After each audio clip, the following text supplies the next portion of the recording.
salut, c'est un plaisir de vous retrouver. Alors, une fois de plus, je suis avec Guillaume. On va parler de WRC2 dans cette émission. Alors, moi, je me suis mis aux couleurs du WRC2, Guillaume aussi. Ça tombe bien. Notre invité, il est dans cette voiture. C'est un vrai plaisir de le recevoir. Bonjour Nicolas. Nicolas, c'est un vrai plaisir de te recevoir. Comment vas-tu? Bonjour à vous 2. Bah, ça va très bien, ça va. On va revenir sur ton dernier rallye qui a été un petit peu compliqué. Est-ce que tu peux nous faire un débrief rapide de ce rallye de Sardaigne sur terre? Alors, tu pas un vrai spécialiste de la terre, c'est vrai que tu apprends toujours un petit peu. Comment ça s'est passé? Comment tu as appréhendé le rallye et quel est en fait ton débrief de ce rallye de Sardaigne?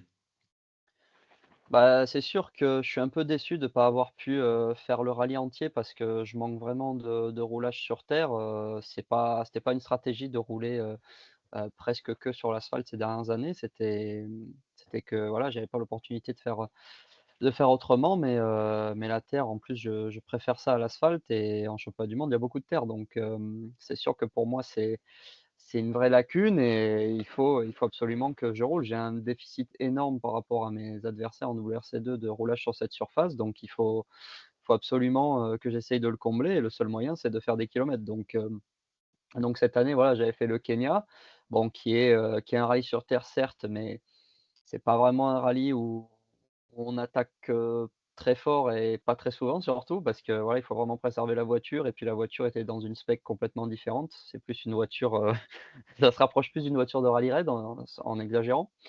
Donc voilà, là, j'ai eu une voiture, complètement différente. C'était la première fois que je roulais, sur la terre avec la spec normale sur la Hyundai. La voiture est sympa à conduire et voilà donc le début, bah, comme je m'y attendais, c'était un petit peu loin en termes de perfo. Après, je me compare surtout évidemment aux 2 pilotes Hyundai parce qu'au moins il y a pas d'histoire de performance de voiture qui entre en compte. En plus, on parle quand même de Lindholm et Suninen, donc je pense qu'ils sont des très bonnes références, en particulier sur la terre et donc ça a progressé, ça a commencé à progresser petit à petit et puis, malheureusement, Yannick m'annonce une note un peu en retard, avant un ciel, donc je voyais pas derrière et du coup, on était pas très vite, mais j'ai tapé le talus avec la roue arrière droite et on a arraché une vis on a cassé une vis de bras de pince. Donc du coup, la roue était, bah, branlante et voilà, le temps qu'on répare, c'était trop tard. Donc malheureusement, le samedi, on a fait, voilà 20 kilomètres alors qu'il y avait 150 kilomètres à faire et après on est reparti dimanche en super rallye et bon, il y avait que 40 kilomètres donc ça faisait pas beaucoup mais par contre, au moins le samedi, j'ai eu le temps d'analyser, avec mon ingénieur, les splits, voilà un peu les datas, regarder un peu les quelques caméras qui étaient déjà disponibles sur WRC+ des autres pilotes et les miennes et voilà, il y a des choses qui m'ont, comment dire? Il y a des choses que j'avais déjà vues quand je roulais, que je voyais, que j'essayais de travailler et je voulais profiter de cette journée du samedi pour le faire parce que j'essaye vraiment plein de choses, sur ma conduite, parce que c'est vraiment pas naturel comme sur l'asphalte et donc il y a des choses que j'ai vues, voilà, que ça m'a confirmé, disons, ce que je pensais de les voir et puis d'autres que j'ai un petit peu découvertes aussi. Donc j'ai aussi donc le samedi soir, j'ai regardé des vidéos de 2022 parce que c'était les mêmes spéciales et voilà, j'ai essayé un peu de m'inspirer de ça au niveau de la conduite et puis ça a bien marché parce que le dimanche, alors il y avait pas Suninen parce qu'il a pas voulu repartir. Par contre, il y avait Lindholm et j'étais vraiment, beaucoup plus proche de lui que je l'ai été, le vendredi et le samedi matin. Donc voilà, c'était positif, je sais pas s'il était à 100, mais bon, en tout cas, voilà, j'étais quand même beaucoup plus proche, j'étais à 2 ou 3 dixièmes au kilomètre. Il y a même une spéciale où j'étais, devant lui donc voilà, c'est plutôt positif, j'ai vraiment bien senti la progression mais malheureusement, voilà, je roule pas assez, j'ai justement, en regardant les temps de 2022 et bah, j'ai vu qu'il y avait par exemple, il y avait Mackerlin et Paillari, c'était un peu leur début sur la terre en rallye 2, ils se prenaient 2 secondes et demie au kilomètre et si tu regardes Paillari, il a gagné la course, aujourd'hui donc je dis pas que j'aurais fait pareil, mais en tout cas, voilà, entre, la Sardaigne 2022 et maintenant, j'aimerais bien voir combien de rallyes sur terre il a fait, sans parler des journées d'essai, par rapport à moi et pareil pour Mackerlin donc voilà, je peux pas faire des miracles, hein, c'est des super Mmh. pilotes, Paillari, c'est quand même, vraiment un mec qui est très doué donc voilà, on peut pas faire des miracles et si j'ai pas les kilomètres, si je prends pas les kilomètres qu'il faut, bah, j'arriverai jamais à avoir le même niveau, sur la terre que celui que j'ai sur l'asphalte. Donc voilà, c'était plutôt positif en termes de progression. Mais dommage qu'on n'ait pas pu, voilà, faire tout le rallye parce que je pense qu'on aurait pu certainement être encore un petit peu plus performant dimanche que ce que je l'ai été samedi si j'avais fait tout le s oui, c'est ça, que si j'avais fait tout le samedi. Mais au moins, j'ai eu le temps d'analyser samedi et voilà, de me rendre compte de certaines choses et c'était intéressant. Et Moi, j'ai une justement, petite.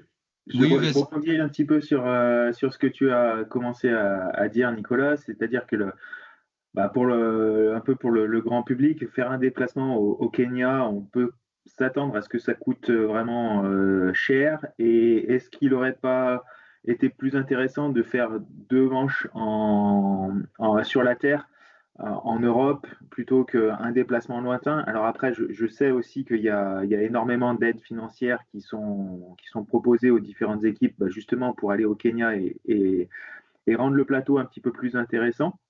Quelle est un petit peu la stratégie pour toi là, sur cette saison 2024, justement, en termes de mix asphalte-terre et d'objectifs clairement sur le WRC2 Challenger notamment? Effectivement, le Kenya, ça coûte plus cher qu'une manche européenne, ça c'est clair. Comme tu le dis, il y a des aides, qui sont proposées aux équipages. Alors, il ne doit pas y avoir évidemment des aides pour tout le monde, mais en tout cas, pour ceux qui le souhaitent, il y a des aides qui sont proposées pour aller faire ces épreuves justement, voilà, pour remplir les plateaux.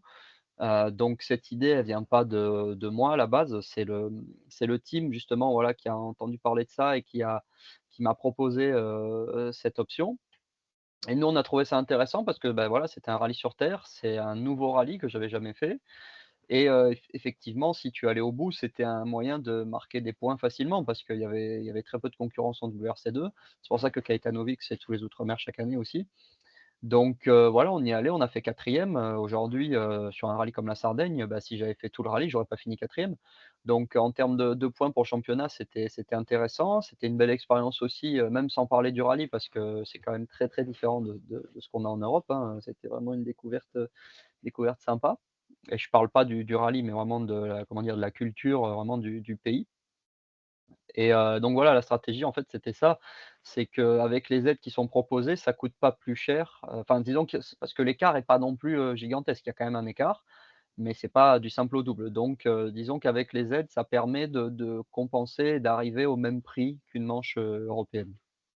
Je voulais juste moi aussi rebondir un peu sur la Sardaigne. Moi, alors je t'écoute, tu sais, derrière le micro à Canal, comme d'autres intervenants.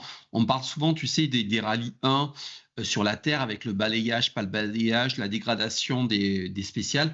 Quand tu pars, toi, à ta position, c'est quoi le phénomène sur les spéciales? C'est vraiment dégradé? Comment, en fait, elle est la spéciale par rapport aux premières WRC2 qui sont devant toi? Parce que le phénomène est différent par rapport au Rallye 1 parce qu'il y passait énormément de voitures avant. Bah, si on prend la Sardaigne où je suis donc parti, le vendredi, je suis parti, 4e ou 3e même des rallyes 2 parce que Solberg a Mhm. pas pris le départ, donc j'étais vraiment dans Ouais. les tout premiers. Au 1er passage, la route, elle est encore, en bon état, très bon état, plutôt, très bon état. Il y a encore du balayage, donc ce qui fait que plus tu pars loin en WRC2, mieux c'est, même au premier tour. Par contre, au deuxième tour, sur la plupart des spéciales, c'est un peu l'inverse, vu que ça commence à se dégrader.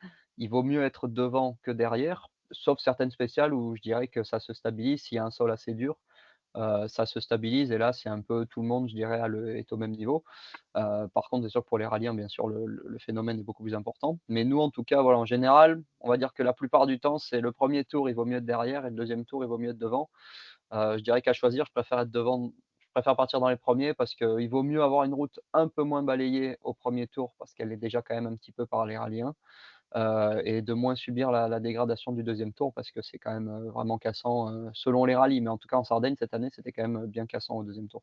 Ouais, c'est un rallye qui a été vraiment cassant. On l'a vu à la télé, c'était, à la limite, peut-être le rallye le plus cassant depuis pas mal de temps qu'on ait vu, moi, j'aimerais que vous parliez avec Guillaume un petit peu de la préparation des WRC2 sur la terre. Donc je vais laisser un petit peu la parole à Guillaume. Si Guillaume, après, a une autre question, entre 2. Ouais, ouais, justement, on entend aussi beaucoup parler et les pilotes, notamment de rallye 1, pas qui se plaignent, mais qui parfois soulignent le fait que en rallye 2, vous avez des trajectoires qui sont un peu différentes, que vous avez parfois tendance à ramener un petit peu justement de terre, de poussière sur leur trajectoire. Est-ce que tu peux nous expliquer un petit peu enfin, qu'est-ce qu'il en est et est-ce que c'est vraiment un aspect à prendre en compte pour eux, ou est-ce que c'est plutôt des excuses qui se cherchent pour dire que ils ont perdu du temps ça et là? Non, en fait, bon déjà on n'a pas la même largeur de voie, donc une rallye 1 c'est quand même beaucoup plus large, j'ai pas la valeur en tête, mais je crois que ça doit être dans les 5 centimètres. Donc ça change un petit peu les trajectoires, surtout quand ça creuse et que ça fait des rails. Malgré tout les rails, ils sont dessinés par eux parce qu'ils passent toujours avant nous et en fait, eux, ce dont ils se plaignent pas mal, c'est surtout les petites voitures, qui passent après nous. Alors maintenant, il y en a de moins en moins, mais les rallyes 3 qui sont elles, vraiment étroites et les rallyes 4 ou les rallyes 5, même s'il y en a très peu maintenant au championnat du monde. Et du coup, en général, les pilotes qui roulent avec ces voitures maintenant, surtout les Rallye 4 et les Rallye 5, c'est plutôt des gentlemen en championnat du monde parce que les jeunes pilotes, qui veulent faire une carrière, ils ont des Rallye 3. Donc c'est des pilotes en plus qui sont donc pas, très performants et ils roulent plutôt au milieu de la route, c'est vrai et du coup avec leur petite voiture, ils n'ont pas des traces, similaires à celles des Rallye 1. Donc effectivement, au deuxième passage, quand le premier passe sur la route, il a un peu de la trace à refaire aussi, donc c'est un désavantage pour lui et après à partir du deuxième ou du troisième, ça redevient bon. Mais même pour les rallyens, je pense que si on prend la Power Stage de la Sardaigne, bon qui est vraiment, très, très molle au niveau du sol, donc ça creuse énormément. Cette année, je pense que c'était mieux de partir devant que derrière, même pour une rallye 1 parce que la dégradation, elle était monstrueuse. Moi, je suis passé, du coup après eux, au deuxième tour et enfin c'était n'importe quoi. Mmh. Guillaume? D'accord. Ouais, non, non, mais c'est très clair, c'est limpide et donc pour en revenir un petit peu sur, oui, la préparation d'un rallye, notamment d'un rallye terre, est-ce que tu as l'opportunité à chaque rallye, sur quelques rallyes, de faire les essais, notamment en championnat du monde, les essais qui sont organisés un peu pour tout le monde là, le lundi? Est-ce que tu roules sur ces essais-là? Quels sont un peu les points sur lesquels tu insistes pour préparer l'auto? Alors, oui, on fait toujours une séance d'essai avant chaque rallye. Alors, par exemple, pour le Kenya, on a testé en France, à Fonjoncouze, parce que c'était compliqué de tester là-bas. Sinon, bah, en Sardaigne, on a testé, le mardi avec, les voitures de M-Sport. Il y en avait 2 des Fiesta Rally 2. Donc on était 3 à partager la base, il y a on fait plus trop, on essaye d'éviter, en fait, les Monday Test où il y a 10-15 voitures parce que c'est compliqué de faire beaucoup de kilomètres dans ces conditions-là. Donc, aujourd'hui, le problème, c'est que depuis l'accident de Craig Breen, les coûts ont explosé pour les séances d'essai. Ça a Mmh. doublé, voire triplé. Donc on essaie toujours quand même de partager la base parce qu'être à 2 ou 3 c'est pas gênant et en plus, même, je dirais, sur la terre, ça permet un peu de faire évoluer la base comme on peut l'avoir en course. Donc c'était intéressant et voilà, là, on a testé dans un départ de spécial de l'an dernier que j'avais fait. Donc la base était vraiment sympa, vraiment intéressante et bah, les besoins sont différents évidemment en fonction des rallyes. Nous, on fait toujours un briefing avec notre ingénieur, avant pour, savoir un peu, voilà, qu'est-ce qu'on va prioriser, sur cette séance d'essai, pour ce rallye? Qu'est-ce qu'on a besoin sur la voiture? Et aussi moi, qu'est-ce que j'ai besoin? Et ce qui est bien, c'est que 2C, bah, la Hyundai sur la terre, ils la connaissent puisqu'ils ont fait rouler, l'année dernière le programme officiel avec Suninen et Zaldívar, enfin Suninen puis, Lindholm et Zaldívar donc je me repose quand même pas mal sur lui là-dessus, parce que moi la voiture, bah, avant le Kenya, j'avais jamais fait un mètre sur la terre avec. Mmh. Donc voilà et puis, les bases d'essai bien sûr on les fait avant le briefing parce que le briefing on doit le faire, une semaine peut-être avant de partir au rallye alors que la base d'essai il faut la choisir, 1 mois, enfin 1 mois même c'est assez tard donc peut-être 2-3 mois avant. Donc voilà, il faut regarder un peu le parcours, du rallye de l'année et voilà par exemple cette année en Sardaigne, il y avait beaucoup plus de spéciales, étroites et lentes que les autres années donc on a choisi une base, qui avait quand même un peu ces choses-là. Il faut toujours essayer d'avoir une base qui se rapproche de ce qu'on va avoir au rallye. Après, ce qui est intéressant aussi de bien préparer avec son ingénieur, c'est qu'est-ce qu'on a besoin, par exemple, au niveau des différentiels. On ne peut pas non plus préparer 10 configurations différentes.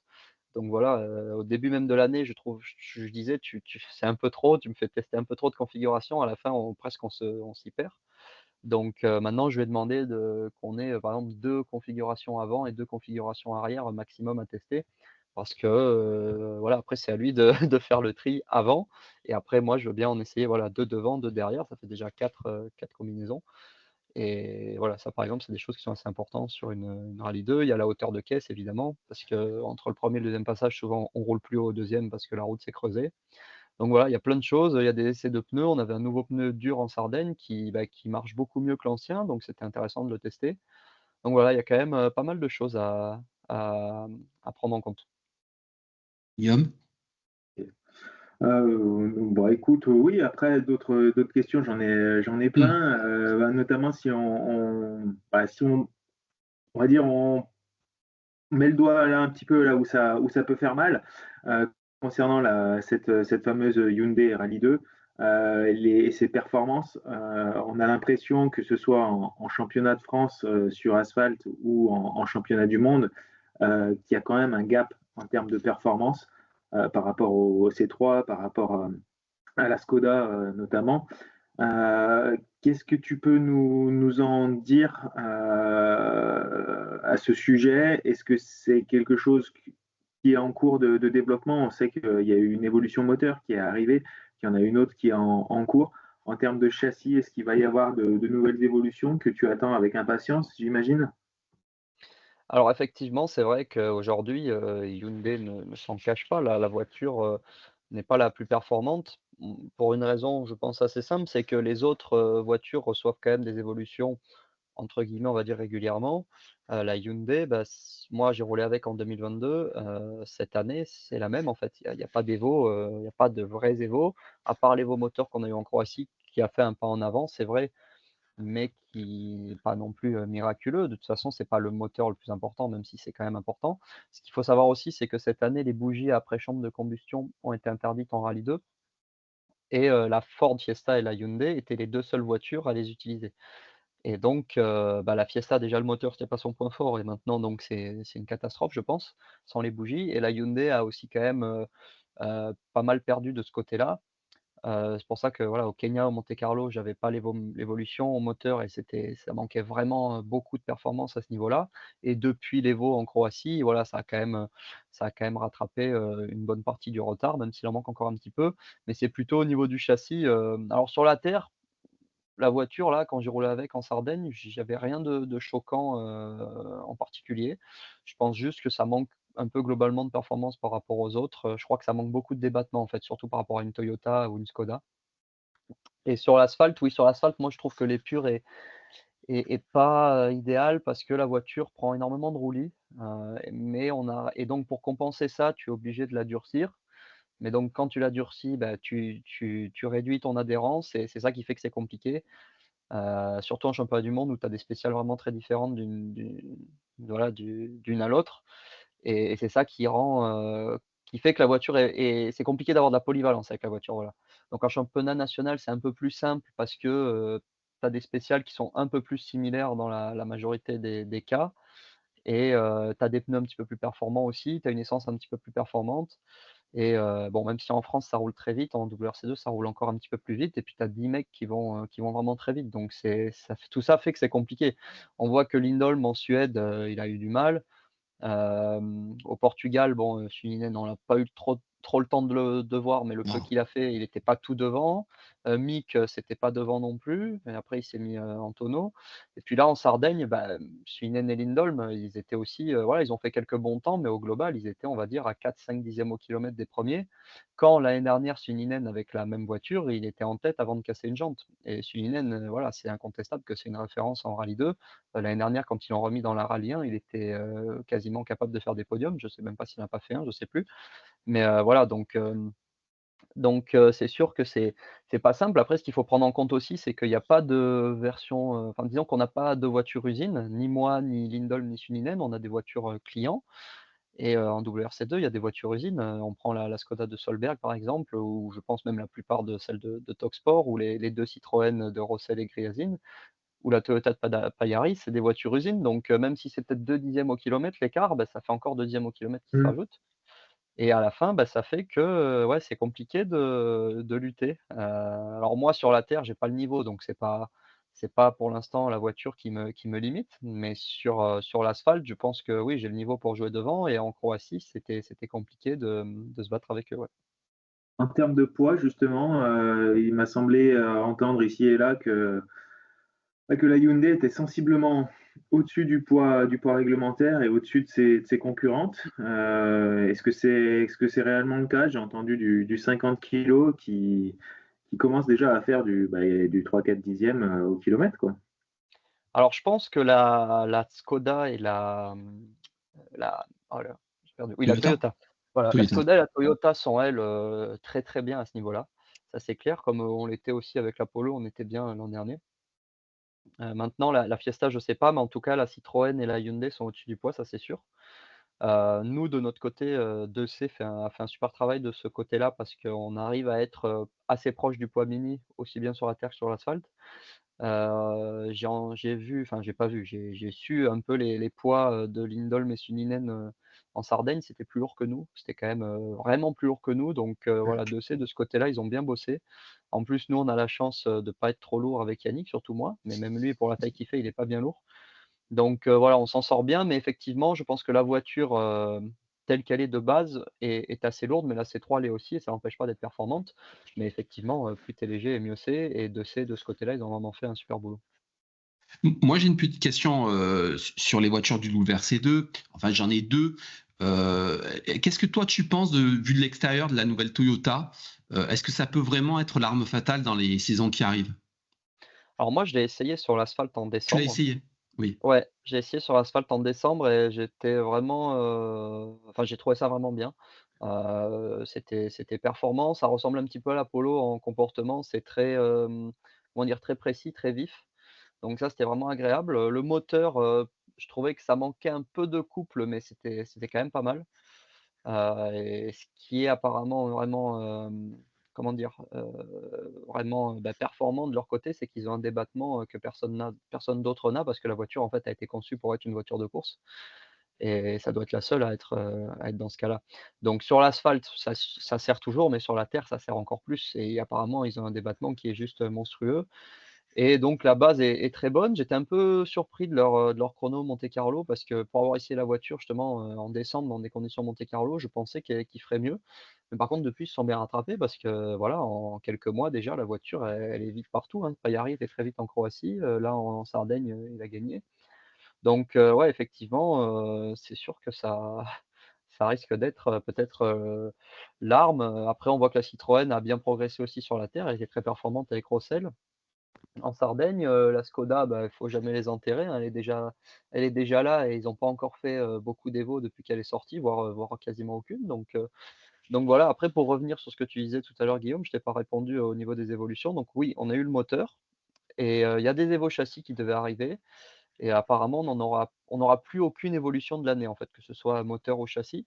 Donc bon, c'est un peu dommage, mais bon, c'est comme ça, il va falloir faire avec. Nous de notre côté, la seule chose qu'on peut faire, des valving d'amortisseurs et on bosse bien avec PKM de ce côté-là et voilà, en Croatie, on avait un nouveau valving que Eric avait à l'Antibes et ça marchait très bien Mmh. et voilà, après on essaye de faire un peu un valving à chaque rallye, enfin peut-être pas à chaque rallye, mais en tout cas, on essaye d'évoluer quand c'est possible et ça marche déjà bien, sauf que les autres le font aussi donc voilà, les autres, ils font des valving et puis en plus, ils reçoivent des évolutions de temps à autre donc c'est sûr que pour la mettre à niveau, il faudra passer par des évolutions, constructeurs, ça c'est clair.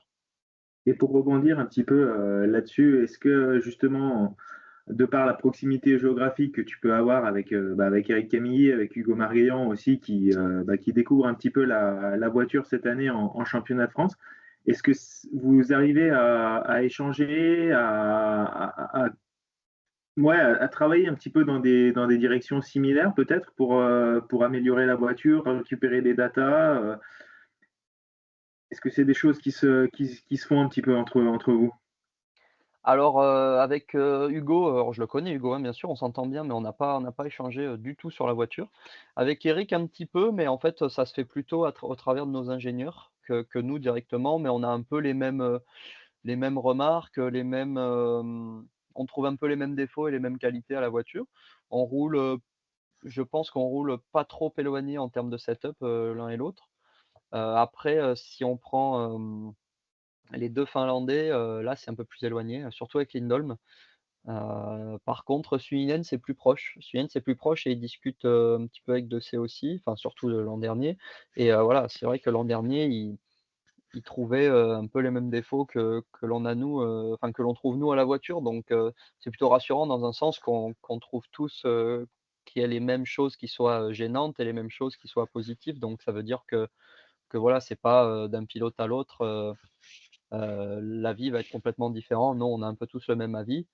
Bah, après, par contre, on n'utilise pas forcément tous, les mêmes réglages, ça c'est sûr. Surtout, voilà, les Finlandais, un mec comme Lindholm, il roule pas du tout avec la le même genre de voiture, surtout sur asphalte, je pense.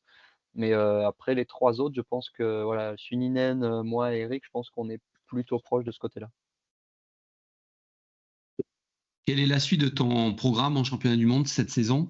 Tu as privilégié plus la terre, l'asphalte, c'est quoi? Explique-nous un petit peu. Bah oui, moi, mon but, c'est de faire le plus de terre possible. Mmh. La Croatie, pour être honnête, je voulais pas la faire à la base parce que je voulais faire plus de rallyes sur terre. Mais, 2C voulait était vraiment, comment dire? Voulait vraiment y aller et du coup, bah, on a dit: «OK, on va y aller» et malheureusement, on n'a pas eu le résultat qu'on espérait, mais voilà, j'ai vraiment fait de mon mieux. On était quand même devant Lindholm, mais voilà, malheureusement, ça a pas on aurait bien aimé faire au moins un podium, mais on était quand même assez loin. Donc la suite, bah, malheureusement aujourd'hui, je sais pas.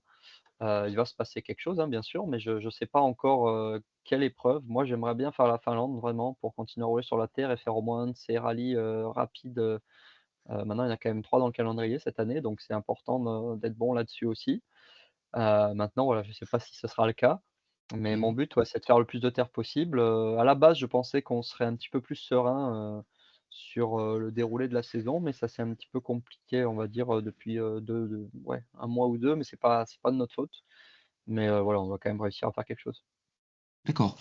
Sur le moyen terme, justement, quels sont un peu les objectifs? Parce que là, tu parles de faire beaucoup de terre, donc on imagine que, bah, le but, c'est toujours, clairement d'être en rallye 2, voire un peu au-dessus, mais avec, des voitures plus, constructeurs, j'imagine. Heu, Comment est-ce que tu vois un petit peu l'année prochaine, les années suivantes? Est-ce que je me trompe ou est-ce que c'est un peu la vision que tu peux, et l'objectif que tu peux avoir? Bah, aujourd'hui, il y a très peu de place en rallye 1, donc il y a beaucoup de pilotes qui restent ou qui redescendent en WRC2, ce qui fait qu'il y a un niveau qui est pas évidemment, c'est pas le niveau de Ogier ou de Neuville ou de Tamac, mais en tout cas, le niveau, il est quand même très, très élevé. Aujourd'hui, en rallye 2, ce qui est super intéressant, mais ce qui rend la tâche, difficile. Donc mon but, c'est de rester en WRC2, bah, le plus longtemps possible, évidemment. Si un jour j'ai la possibilité de monter en rallye 1, bah, c'est fabuleux, mais pour l'instant, j'ai pas le niveau pour ça, surtout sur la terre. Donc mon but, c'est de faire le plus de terre possible, bah, là, de maintenant à jusqu'à ce que j'ai le niveau, si un jour je l'atteins, pour pouvoir, voilà, être capable d'avoir une bonne position au championnat, ce qui est pas possible aujourd'hui si tu es pas bon sur la terre. Johan Rossel, il disait encore en début d'année ou en fin d'année dernière qu'il avait besoin de roulage sur la terre, alors qu'il fait tout le WRC2 depuis 2020. Mais je pense qu'il avait un petit peu privilégié l'asphalte. Mais maintenant, on voit que, bah, à force de rouler et puis de travailler certainement, là, en Sardaigne, il a fait un rallye de folie. Donc bah, moi, c'est pareil, c'est pas en faisant, 2 rallyes que je vais y arriver. Donc voilà, le but, c'est de faire le plus de rallyes sur terre possible pour que l'année prochaine, on soit déjà capable, enfin voilà, ça, c'est mon objectif. Après, je sais pas si je vais l'atteindre, mais mon objectif, c'est que l'année prochaine, je sois capable d'être, performant, sur l'asphalte comme sur la terre. Voilà, c'est ça un peu l'idée à moyen terme. Est-ce qu'il Alors, est possible d'imaginer te voir sur des manches, en championnat de France terre, par exemple, ou même en ERC sur des même si, le budget d'un rallye ERC est à peu près équivalent à un rallye 2, est-ce qu'il y a des choses comme ça qui peuvent être imaginées? Je pense pas parce qu'on est toujours, tendu en termes de budget, donc c'est évidemment, on aimerait en faire plus, mais c'est compliqué. C'est sûr, quand tu vois quelqu'un comme, Griazine, tu vois tout ce qu'il fait, c'est sûr que c'est pas simple de lutter contre ces gars-là. Mais, non, du coup, il faut faire des choix, je préfère rouler en championnat du monde, c'est quand même des longs rallyes et au moins tu apprends quand même les routes, ça a quand même son importance. Et puis il y a le niveau qui va avec. En championnat de France terre, encore une fois, ça roule vite aussi, mais en WRC2, c'est quand même un autre monde. Donc non, je pense pas. Alors en plus, le championnat de France terre m'intéresse pas beaucoup. En plus, c'est vraiment un truc de spécialiste avec un passage de reco. L'ERC, ce serait vraiment bien, mais voilà, comme tu le dis, ça coûte, pas beaucoup moins cher. Ça coûte moins cher, mais pas beaucoup moins cher qu'un rallye de championnat du monde. Donc non, si je dois choisir et c'est le cas, ce sera plutôt du championnat du monde. Après, voilà, si j'ai plus les moyens de de faire le championnat du monde, eh ben, on verra ce qu'on fait. Mais ouais, à la limite, je préférerais, rouler avec une Rallye 3 sur la terre en championnat du monde que d'aller faire du championnat de France terre ou de l'ERC avec une Rallye 2. D'accord. Moi, moi j'ai une petite question à te poser. Alors, quand moi, je suis pas dans les voitures, hein, je suis novice, je regarde ça à la télé. J'ai l'impression que la Terre, par rapport à ça, c'est beaucoup plus imprévisible. Il y a beaucoup plus de pièges, beaucoup plus de problèmes sur comment toi tu fais pour aborder et pour préparer les manches terre par rapport aux manches asphalte, surtout quand tu connais pas. Comment tu prépares ça, toi, en fait? Bah, en fait, on regarde, les caméras embarquées des années précédentes, alors les nôtres ou celles qu'il y a sur WRC+. Après, quand c'est des nouvelles spéciales, les organisateurs mettent toujours des vidéos en ligne. Alors là, c'est un peu moins bien à travailler parce qu'il y a vraiment, il y a pas de traces, il y a rien, mais au moins ça permet de voir un peu comment est la route. Donc on regarde ça et puis on essaye un petit peu à partir de ces vidéos, de se dire, voilà, comment est le profil, de quoi la voiture a besoin, est-ce que c'est cassant, est-ce qu'il y a des pierres, ou au contraire, est-ce que c'est lisse? Enfin voilà, tout ce genre de choses. Après effectivement, l'évolution de la route sur la terre est énorme entre les recos et la course. Donc ouais, il y a beaucoup d'imprévus, c'est sûr. En Sardaigne, j'ai évité beaucoup de pierres, il y a beaucoup de pierres de rails qui se creusent, donc c'est pas simple. Mais voilà, les voitures sont quand même solides, hein, franchement, ça encaisse, dans la voiture, ça tape, mais c'est quand même, pour casser quelque chose, c'est possible, hein, mais il faut vraiment y aller. Donc ouais, il y a beaucoup de surprises, beaucoup d'improvisation, mais aussi sur la terre, par rapport à l'asphalte, on a quand même plus facilement, le moyen de se rattraper si on fait une erreur ou qu'on sort de la trace, pour éviter une pierre, par exemple, ou parce qu'on est arrivé trop vite. Alors que sur l'asphalte, bon, c'est un peu, on-off, quoi. C'est un peu, voilà, la voiture, elle décroche, bah, tu as quand même de bonnes chances de sortir. Alors que sur la terre, tu as quand même, plus de possibilités de te rattraper. Donc, voilà, ça équilibre un peu les surprises, qui sont plus souvent, présentes, que sur l'asphalte. Non, mais tu vois, enfin, moi, je connais un petit peu Hugo Marégaillan aussi. Et une fois, j'avais le plaisir de discuter avec lui au bord d'une spéciale. Il me racontait que les rallyes 2, il fallait passer un cap mental. Tu vois, il fallait se faire violence pour, tu vois, pour s'engager. Mais sur la terre, ça doit être quand même assez violent tu vois, de dire je pars sur une spéciale, je sais pas trop ce qui m'attend, faut que j'engage. T'as vraiment une préparation mentale. Tu fais comment, toi, du coup? Alors oui, j'ai un préparateur, mental, qui me fait aussi ma préparation, neurovisuelle, donc c'est-à-dire, tout ce qui est, temps de réaction, capacité attentionnelle, capacité visuelle, donc ça, c'est un travail, hebdomadaire. Plus D'accord? aussi, je vais faire quelques stages chez lui, chaque année. Donc oui, on a une routine en fait, qu'on met en place avant chaque spéciale et surtout avant chaque, jour. Le matin, en fait, on a un protocole d'échauffement qui est assez, complet, qui dure un peu plus de 10 minutes, voire un quart d'heure, on va dire même. Donc voilà, ça c'est très important. Aujourd'hui, même en championnat de France, hein, mais en championnat du monde, le niveau il est tellement élevé que si tu veux jouer devant, il faut que tout de suite tu sois à 100 du début à la fin. Il y a vraiment pas de marge, donc ouais, il faut comment dire? Il faut se mettre en condition, voilà. Il faut D'accord. se mettre en condition aujourd'hui en championnat du monde, si tu veux jouer devant, même quand la route est défoncée, il faut prendre des risques. Et des fois ça crève, la voiture, bon, pour la casser comme je disais, c'est pas facile. Moi, en fait, le cap mental un peu que j'ai dû passer là avec la Rallye 2 sur la terre, c'est plus au niveau de qu'est-ce qu'elle peut encaisser, sans casser. Et en fait, on se rend compte que dans la voiture, même si tu te fais, massacrer, bah, la voiture, en fait, elle tient quand même le choc. Donc c'est ça, en fait, qui était un petit peu difficile pour moi. En plus, je suis quand même un peu, comment dire? J'aime pas trop, enfin, voilà, ça fait un peu mal au cœur, mais maintenant que je m'y suis habitué, ça va. Mais il faut vraiment, pas trop hésiter, voilà, il y a des endroits, bien sûr, on peut pas rester à fond, mais il faut quand même pas trop hésiter à ce que la voiture, elle prenne cher, quoi. C'est comme ça qu'il y a pas le choix, voilà, il y a pas le choix si on veut faire des temps. Tu parlais de crevaison là, justement, et on a vu un peu l'impact que ça a pu avoir sur le rallye de Sardaigne. L'année prochaine, c'est un nouveau manufacturier, c'est Hankook qui reprend le WRC et le WRC2. Est-ce que tu as déjà eu des retours sur ces nouvelles gommes? Est-ce qu'en Rallye 2, il y a des journées de test? Est-ce que tu peux être convié à ces journées de test pour les nouvelles enveloppes ou pas? Alors, en Sardaigne, alors moi j'ai pas eu de crevaison, je crois. Alors j'ai pas fait tout le rallye, mais, j'ai pas eu de crevaison et j'ai quand même évité pas mal de pierres, mais il y en a quand même que j'ai pas pu éviter. Alors les pneus, nous en tout cas en Rallye 2 sont assez costauds. Il y a des flancs très renforcés, alors ce qui du coup nuit à la performance. Les pneus sont pas très performants. Par contre, ils sont costauds, donc, pour crever, c'est possible, mais il faut quand même y aller aussi bien sur l'asphalte que sur la terre. En rallye 1, je sais qu'ils se plaignent un peu plus, surtout sur l'asphalte, mais, au Gier, pour une fois. En Sardaigne, il a dit que voilà, la cause, c'était Mmh. plutôt les jantes de Les la jantes, Toyota ouais. que les pneus. Après, voilà, si on prend la Power Stage, comme on disait, c'était n'importe quoi. Donc, c'était très facile de crever. Donc au niveau de Hankook, ce que j'ai entendu dire, alors c'est pour les rallyes, hein, c'est que c'était que sur l'asphalte, c'était plutôt correct. Sur la terre, je crois que c'était un petit peu plus loin, mais c'était voilà, c'était vraiment les premiers tests. Je pense que de toute façon, ils vont quand même un peu s'inspirer de ce qu'il y a déjà. Après en rallye 2, j'ai aucune info, je sais même pas s'il y a des tests qui sont prévus, je suppose que oui quand même, hein, parce que voilà, mais je pense qu'il y a déjà une gamme existante. Est-ce qu'ils vont partir de cette gamme, puis la modifier ou utiliser cette gamme-là? Je sais pas du tout.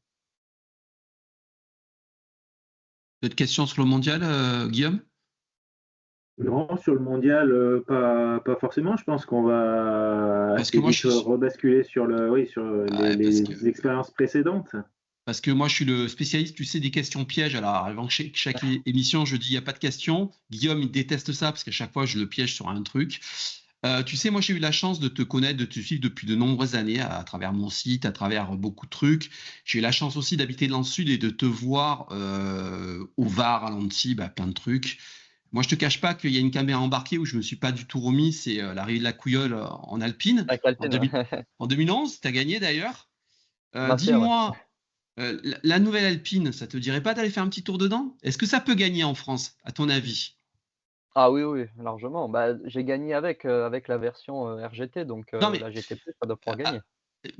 on nous dit que l'ancienne Alpine, c'était spécifique. Par exemple, ça pouvait gagner à l'Antibes, mais ça pouvait pas gagner autre part. Est-ce que toi, tu penses que ça peut gagner maintenant avec les évolutions? Guillaume, il baisse la tête, lui. Non, moi je pense que la GT+, même la GT+, elle peut pas gagner sur toutes les courses, ça c'est sûr, mais Mhm. même pour moi avec la RGT, le meilleur rallye pour une Alpine, c'est le Mont Blanc, c'est même pas l'Antibes. Ensuite, tu as le Mont Blanc effectivement l'Antibes et le Mont Blanc qui sont top. Après, peut-être un Cœur de France sur le sec, mais ça reste à voir quand même. Un charbot, ça peut être intéressant aussi sur le sec, mais il y a des épreuves où tu peux pas gagner comme un Var, un Touquet, les Vosges, je pense que c'est compliqué aussi. Donc, voilà, même avec la GT+, je pense pas que le championnat, tu puisses le gagner, mais il y a quelques épreuves, qu'il est possible de gagner, ouais, ça c'est sûr. Donc, en gros, si tu penses que le Mont Blanc ou l'Antibes, c'est comme sur la Terre, on pourrait te revoir avec une Alpine. Tu fais comme si c'était sur la Terre, en fait. Ah mais moi j'aimerais bien, en plus c'est vraiment une voiture fantastique à conduire, la GT+, ça doit être encore un petit peu mieux. La RGT, c'était vraiment une super base et c'est une des voitures dans lesquelles j'ai pris le plus de plaisir. Moi, j'ai une petite question. Tu avais vu aussi avec une Skoda, si je me trompe pas, de chez Orica, il me semble au Var, que tu gagnes, si je dis pas de Ouais, la bêtises. Skoda Evo, ouais. Ouais. Pourquoi tu as pas tenté de monter un programme entier sur un championnat de France? C'est pas quelque chose qui te motivait ou parce que en fait, tu aurais pu gagner un championnat très clairement, quoi. Là, en 2022, j'ai fait le championnat avec Hyundai, avec 2C, mais on a un petit peu subi la jeunesse aussi de la voiture et Mhm. puis, en plus, je manquais quand même de pas mal de connaissances des routes, ce qui est quand même pénalisant bah, voilà, la première fois que tu arrives, comme Éric Camille, pourtant Éric Camille, c'est un pilote qui gagne des courses en WRC2 et en championnat de France, il est pas arrivé et il a gagné toutes les courses alors que c'est ce à quoi on aurait pu s'attendre sauf que, bah, maintenant qu'il connaît les routes, je pense que là, cette année, voilà, il a fait 2021, il a fait 2023. Je pense que maintenant il a un niveau de connaissance des routes qui est, bah, le même que les autres et là, bah, oui, son niveau, peut faire la différence comme il a fait à Antibes. Donc j'ai payé un peu ça et puis même moi de mon côté, j'étais pas aussi performant que je le suis maintenant. J'avais pas commencé encore à travailler avec mon préparateur, neurovisuel. J'ai commencé, avec lui en septembre 2022, donc je crois que c'était juste avant le Cœur de France.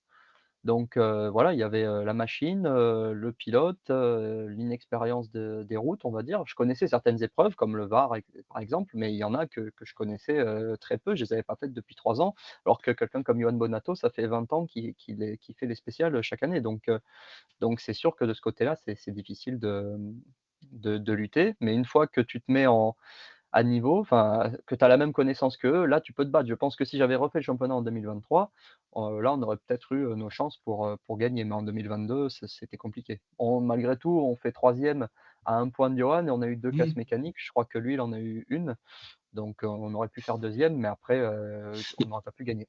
Non, mais en fait, la question, il y avait derrière. avec à l'époque l'arme fatale qui était la Skoda Evo, parce qu'à l'époque c'était un peu avec la Ouais, C3, c'était les deux armes fatales. C'est vrai qu'on te voit au VAR avec la Skoda de chez Oreca, et puis derrière, enfin moi je m'attendais à ce que tu fasses le programme derrière. Je me disais c'est pas un one shot, nous aussi, on nous prépare, aussi. on En prépare. fait, nous aussi. En fait, quand Oreca moi je suis aidé par Oreca Store depuis toujours, hein, pour la partie Mmh. équipement. Donc quand Oreca, nous souhaite faire ce projet, donc qui était de faire le rallye du Var et le rallye circuit. Mmh. Donc ils cherchaient un pilote. Je crois qu'il y avait eu des discussions avec Mikkelsen, qui était pilote Skoda à ce moment-là. Ils avaient des discussions aussi avec Sunninen puisque Sunninen avait roulé avec Oreca en Skoda en championnat du monde. Je crois que c'est 2017 et donc ou 2016, je sais plus, enfin voilà. Donc finalement ça l'a pas fait avec eux pour X raisons et donc ensuite ça s'est fait avec moi et bah, pour moi c'était une super opportunité parce que à ce moment-là j'avais rien, fin 2021 et c'était on te dit voilà, bah, tu fais 2 courses avec une Skoda chez Oreca, bah, c'est super. En plus, on a gagné les 2 courses, donc c'est fantastique et ensuite pendant l'hiver, bah, il y a eu des discussions, avec Oreca, jusqu'à même, très tardivement, très proche du début de la saison 22 en fait et Mmh. puis finalement ça s'est pas fait, parce qu'il y avait vraiment l'envie je pense du côté de Oreca mais finalement, ça s'est pas fait parce qu'ils ont eu, notamment le projet Ferrari qui a pris énormément de ressources, il y avait le projet Acura aussi Hypercar donc je pense que tout ça a pas aidé et finalement ça s'est pas fait mais tout le monde était déçu, hein, même du côté d'Oreca et en plus, voilà, à ce moment-là, je me suis retrouvé donc un peu sans rien. Franchement, j'avais un tout petit budget, beaucoup moins que ce que j'ai aujourd'hui, qui est encore pas, non plus le plus gros budget du championnat, hein, du monde, mais en tout cas, beaucoup moins que ce que j'ai maintenant et donc il y a eu cette opportunité avec 2C, qui est voilà, qui est vraiment une super équipe et un soutien de Hyundai Motorsport, financier et matériel donc on a dit: «Bah, on y va». Moi, après, Guillaume, je sais pas s'il y a une petite question, mais moi j'ai une question un petit peu bateau aussi. Moi, je me pose toujours plein de questions sur les voitures. Tu sais, si on arrêtait aujourd'hui, à l'instant T, si on prenait toutes les WRC2, parce que tu as conduit quand même un panel important de WRC2, tu es Bah, passé. toute sauf la nouvelle Fiesta. Selon toi, c'est laquelle la meilleure? Pas aujourd'hui, mais à l'instant T, si on devait tout y prendre à un moment donné et dire voilà, c'est quoi pour toi la plus aboutie, la plus performante? Parce que moi, j'avais entendu dire, parce qu'à un moment, que ça avait été la Polo qui avait été peut-être la meilleure. Qu'est-ce que toi, tu en penses? Quelle est la meilleure WRC2 pour toi? Bah, c'est sûr que si on parle de la voiture qui a été la plus aboutie à son lancement, enfin la voiture qui a été vraiment la plus travaillée, la plus réussie, je pense que c'est la Polo parce que c'est une voiture qui est sortie en tout début 2019 Mmh. et encore aujourd'hui, alors qu'elle a plus de développement constructeur depuis longtemps, c'est une voiture qui est encore capable d'être dans le coup, en particulier sur l'asphalte. C'est une voiture qui est vraiment performante. À conduire, c'est vrai que c'est vraiment, un karting, hein, c'est impressionnant. Donc sur ce plan-là, la Polo a été vraiment en fait, elle a plus été pensée comme une WRC que comme une voiture client. Mmh. Donc je pense que c'est la seule avec peut-être la Toyota qui a été pensée comme, une voiture de course et non pas une voiture, qui doit plaire à tout le monde.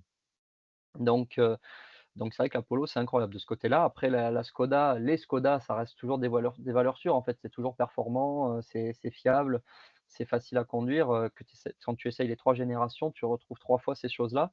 Donc les Skoda, bah, c'est de loin celles qui se sont vendues le plus, donc pour moi, les références, ça reste les Skoda. Après la Toyota, on va voir ce que ça donne, mais ça démarre bien quand même. Bah, tiens, en parlant de la Toyota, avant que je redonne la main à Guillaume, on a parlé beaucoup du moteur. Il y a un temps d'adaptation. Il y a quoi avec ce moteur? Parce que bon, bien sûr, c'est un 3 cylindres, on le sait tous. Il y a un truc de spécial ou pas du tout? C'est comme les autres, en fait? Non, moi, j'ai pas trouvé quelque chose de spécial, parce que c'est sûr que je trouve que tu peux pas descendre aussi bas en régime que les autres parce que sinon, bah, tu manques de reprise. En tout cas, au moment où je l'ai essayé. Maintenant, tu prends une Hyundai, c'est une voiture aussi qui a plutôt un moteur, typé, haut régime. J'exagère un peu, mais voilà. Alors que tu prends une C3 et une Skoda, il y a pas grand chose en haut, mais il y a tout en bas et en rallye, je trouve que c'est quand même vraiment bien d'avoir du bas régime. Donc voilà, chaque voiture a un peu ses caractéristiques moteurs. Mais j'ai pas senti une adaptation particulière. Ce qui était assez perturbant par contre, c'était le bruit, parce que de l'extérieur, elle fait énormément de bruit, mais alors de l'intérieur, on entend très, très peu le moteur et on n'entend aucune, montée en régime. Donc en fait, heureusement qu'il y a les shift lights parce que sinon, c'est pas facile de dire, quand il faut passer les vitesses. En tout cas, ce qui est sûr, c'est que ça tire, quand même assez court. enfin, on se retrouve vite en cinquième, en tout cas. Tu sors d'un virage, tu sors d'une épingle en première, les vitesses, tu les empiles, quoi. Et les shift lights, ils arrivent très vite et ça prend vite les tours, même si ça shifte pas très haut, hein. Je pense que c'est aux alentours des 6000 comme les autres Rally 2. Peut-être la Skoda est un peu plus basse, mais voilà, donc il n'y a pas eu d'adaptation particulière, mais c'est vrai que l'absence de bruit à l'intérieur était assez perturbant. Guillaume? Non, non, bah Non. après, la Alors, réponse a été donnée, ouais. Guillaume, est-ce que tu as des cadeaux aujourd'hui? Oui, Les mais avant cadeaux. ça, on avait d'abord une petite question d'un de nos téléspectateurs, enfin, je sais pas comment on dit, hein, mais en tout cas, une des personnes qui nous suit en termes d'un peu d'avenir sur du WRC. Ouais. Alors, sa question, c'était de savoir quel serait pour toi le calendrier un petit peu rêvé pour un WRC, quels sont les 5-6 manches qui sont juste incontournables, parce qu'on a vu arriver l'Arabie Saoudite, on sait que ça commence déjà à faire un peu parler. On sait que le Tour de Corse n'est plus là, que le San Remo non plus, que la Nouvelle-Zélande, l'Australie, voilà, ça pose des questions. Est-ce que toi, voilà, si tu avais 5-6 manches à choisir en WRC, qu'est-ce qui te ferait rêver de faire? Tu as parlé de la Finlande notamment. Alors, pour moi, déjà, il y en a 2 qui sont, vraiment incontournables et qui sont les 2 pour moi, les 2 plus prestigieux qui devraient rester à tout prix, tout le temps, c'est le Monte-Carlo et la Finlande. Donc voilà, déjà, il y a ces 2 rallyes-là. Ensuite, alors c'est pas facile, hein, de faire un tri. Si on regarde l'histoire du championnat, donc en plus des 2 que j'ai déjà cités, l'Argentine, par exemple, un rallye quand même assez mythique, c'était un beau rallye en plus. Après, ce qui est important aussi, c'est de faire des rallyes un petit peu partout. C'est quand même bien aussi de sortir de l'Europe, parce que c'est un championnat du monde. Les constructeurs en ont besoin aussi pour leur marché, le promoteur, il le cherche aussi. C'est bien d'emmener le rallye un peu partout. C'est vrai que le Kenya, c'est un rallye mythique, c'est un peu spécial, mais c'est quand même un rallye aussi pour moi qui doit être au calendrier. C'est vrai que tu parles de l'Arabie Saoudite. Bon, on verra ce que donne le tracé, mais je pense que ça va pas être fantastique. Bon, là, on connaît les raisons, hein, c'est plus des raisons, comment dire? Financières et commerciales. Mais pourquoi pas? Après, à voir. Un rallye comme la Nouvelle-Zélande, c'est vrai que je l'ai jamais fait, mais tout le monde a toujours dit que c'était exceptionnel à faire. C'est vrai qu'en image, ça a l'air magnifique, donc c'est un rallye qui, je pense, a vraiment sa place au calendrier. Après tous les rallyes, c'est vrai comme la Pologne, l'Estonie, moi Lettonie, je suis complètement fan, ça ressemble à la Finlande, c'est mon type de rallye préféré, mais c'est pas des rallyes qui ont spécialement une histoire. Après un rallye comme la Sardaigne, ça fait que depuis 2004 qu'il est là, mais malgré tout, il est bien ancré maintenant dans le championnat. Ah oui, il y en a un autre que j'ai oublié qui est très important pour moi au calendrier, même si c'est pas mon préféré, c'est le Portugal. Parce que voilà, le Portugal, il a toujours été là. Il y a des images incroyables à l'époque, il y a une vraie passion pour le rallye dans ce pays, pour l'avoir fait quelques fois, c'est incroyable. Donc voilà, je dirais, Monte-Carlo, Finlande, Portugal, Argentine et j'avais dit quoi? Nouvelle-Zélande, voilà. Je dirais que c'est ces 5 là et après les autres, il peut y avoir des alternances qui se mettent en place. Par exemple, un rallye comme le Chili, alors c'est sûr, il a pas d'histoire, hein, il vient d'arriver. Moi, j'ai eu la chance de faire la version, national, donc entre 2019 où il était en WRC et 2023 où il est revenu. Moi, je l'ai fait en 2022 et c'était donc une partie des spéciales du championnat du monde et c'est magnifique comme rallye. C'est magnifique et tous les pilotes le disent et c'est pas cassant, vraiment les gens en plus, les gens sont sympas aussi, ils adorent ça. Enfin, c'est vraiment un super rallye. C'est un peu un mix, Nouvelle-Zélande, Finlande, en fait, on va dire et c'est vraiment un beau rallye quoi qui a sa place. Il a pas une histoire, mais c'est un rallye qui a sa place donc voilà, en plus des 5 que j'ai dit, s'il pouvait y avoir un peu des alternances, ce serait sympa et c'est un peu ce qui est en train de se mettre en place. L'année prochaine, la Lettonie sera plus là, ils remettent l'Estonie ou alors c'est la Pologne qui saute, je sais plus. Ils parlent d'un rallye aux États-Unis. Mmh. Moi, je trouve que c'est intéressant. Apparemment, il y a des très beaux rallyes là-bas. Alors ce sera Oui. sur la terre, ce sera sur la terre. Je trouve que c'est intéressant parce que c'est pas un pays qui est très fan de rallye, ou pas encore en tout cas, mais c'est un pays qui est quand même très important pour les constructeurs. Donc on voit qu'en F1, bon certes le propriétaire est américain, mais il y a beaucoup de courses aux États-Unis maintenant, peut-être un peu trop, mais en tout cas, je trouve que c'est bien d'avoir une course, au moins une course sur ce continent et spécialement dans ce pays, quoi. Je reviens un petit peu sur le Kenya, de ce que tu nous dis, on Ah arrive oui, j'avais oublié pratiquement le Kenya, ouais, ça fait 6 du coup. ouais, on arrive presque au terme de l'émission, on a encore 2-3 questions à te poser. Le Kenya, j'ai l'impression que tu nous parles ça comme de quelque chose qui t'a énormément plu, d'une carte postale.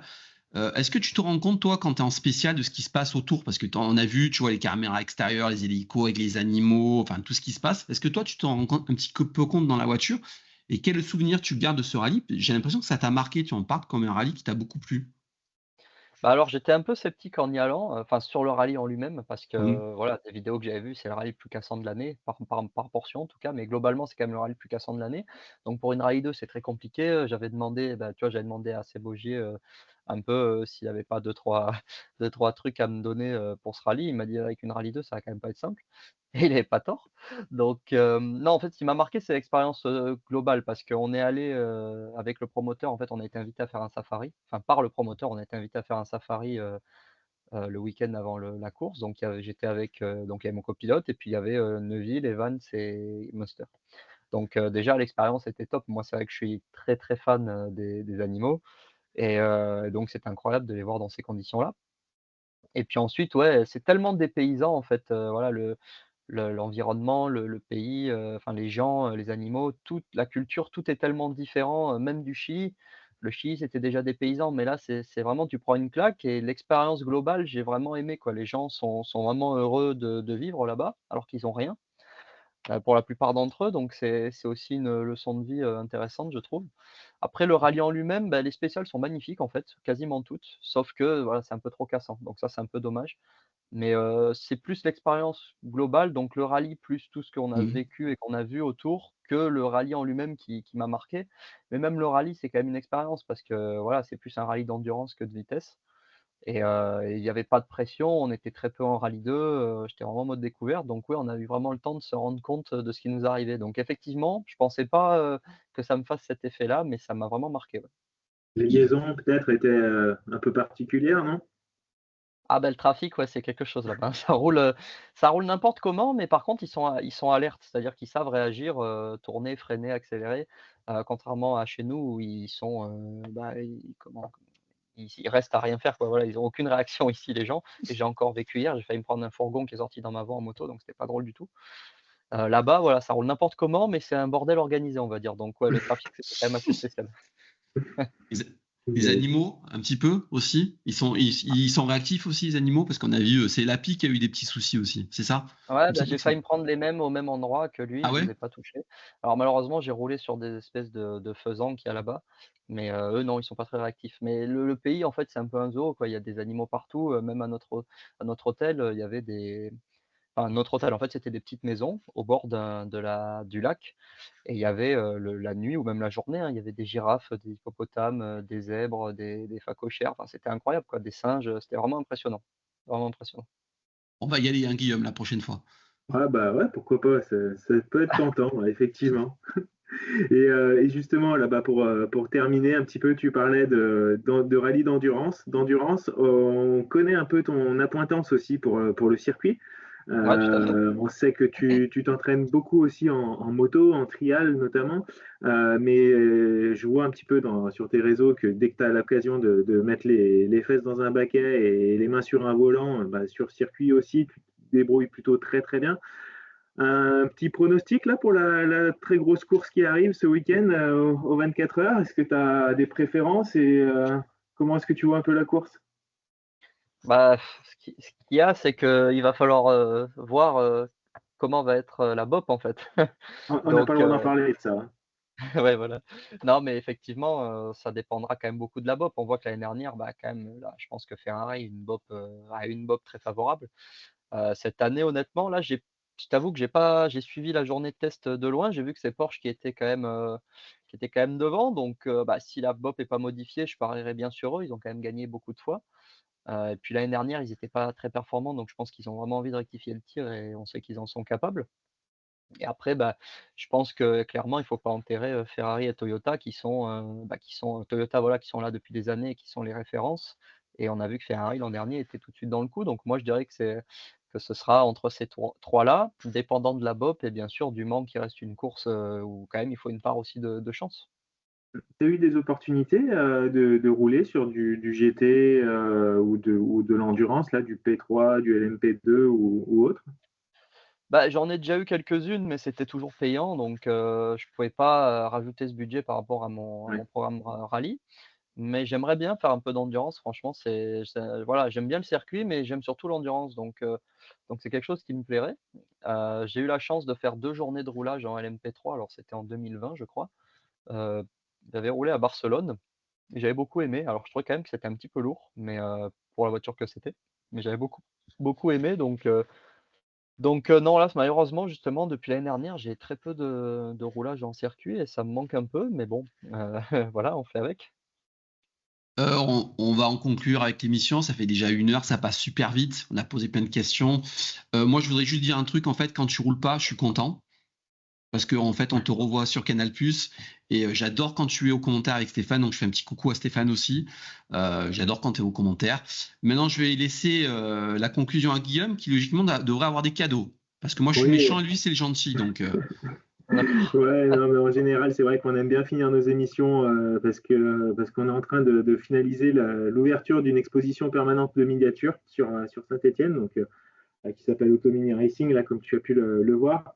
Et donc, Ouais. bah, écoute, aujourd'hui, je voulais faire la part belle un petit peu à Nicolas, justement, avec cette Fiat, si tu la pardon, lèves, vas-y, lève-la un petit peu. Hop. 124 Abarth du Monte-Carlo. Est-ce que tu peux nous en dire un petit peu plus là sur ce rallye-là, donc la version 2018 avec Thibaut Delahaye à tes côtés? Comment Eh tu avais ben, vécu cette voiture un petit peu particulière aussi?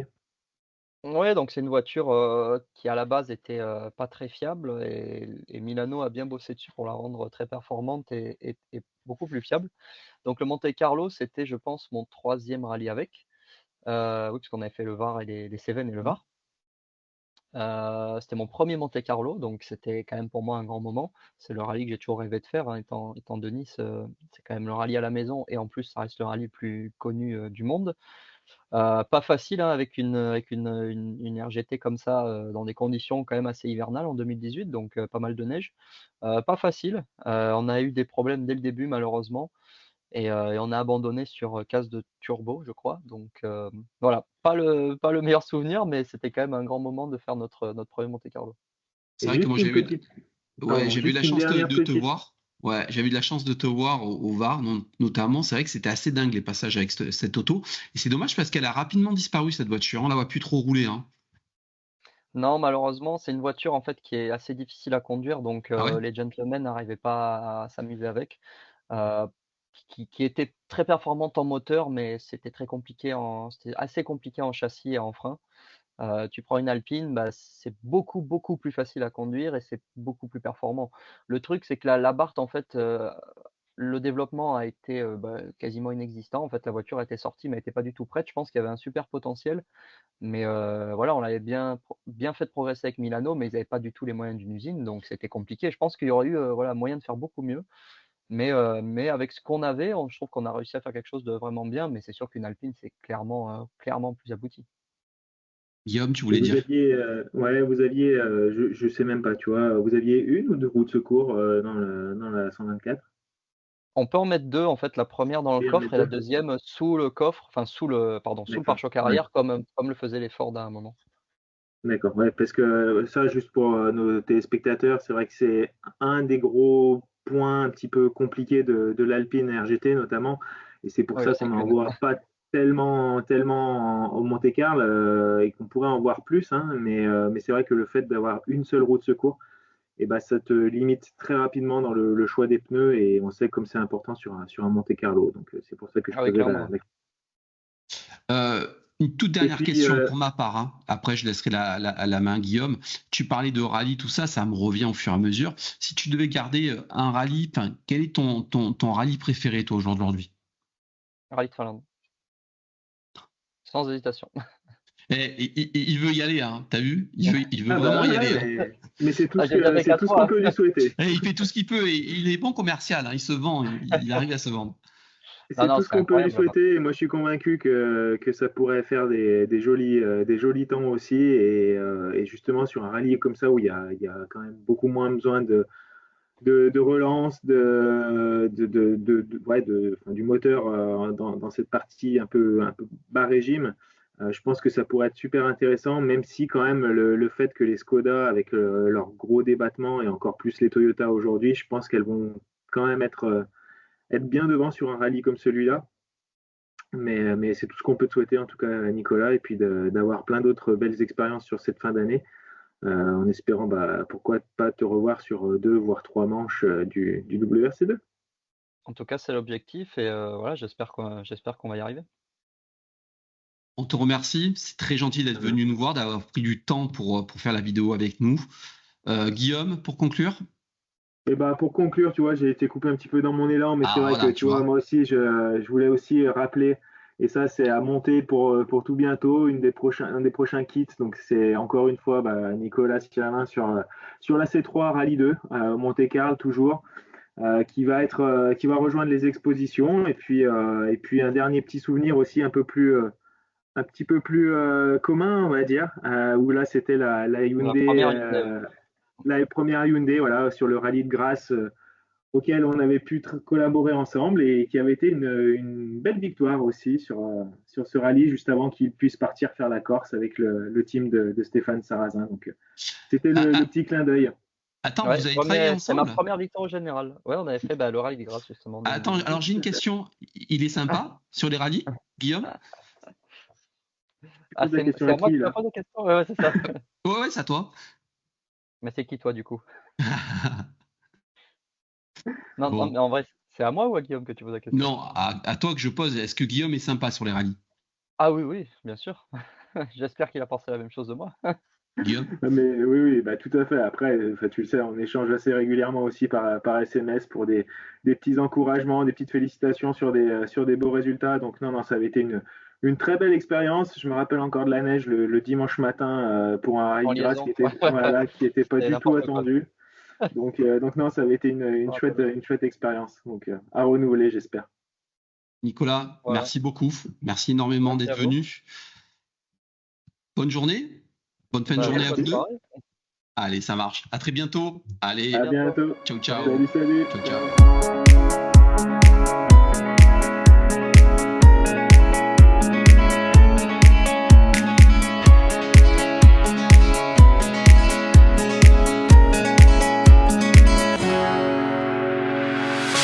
The sun lays so brightly up in the summer sky. I shouted at the mountains, watch me shine and fly. But then cracked the thunder, and the heavens cried. Our world torn asunder, her heart said goodbye. Now I'm standing in our ashes, feeling the sunshine once again. I move to the horizon, feeling the sunshine once again. Feeling the sunshine once again. Feeling the sunshine once again.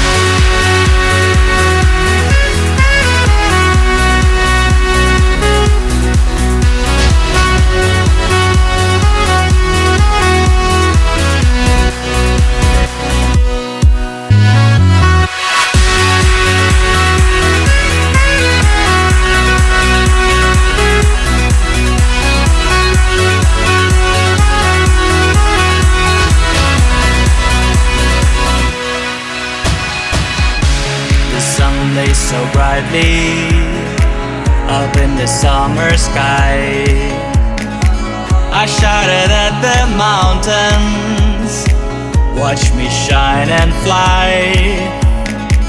But then cracked the thunder, and the heavens cried. Our world torn asunder, her heart said goodbye. Now I'm standing in our ashes, feeling the sunshine once again. I move to the horizon, feeling the sunshine once again. Feeling the sunshine once again. feeling the sunshine.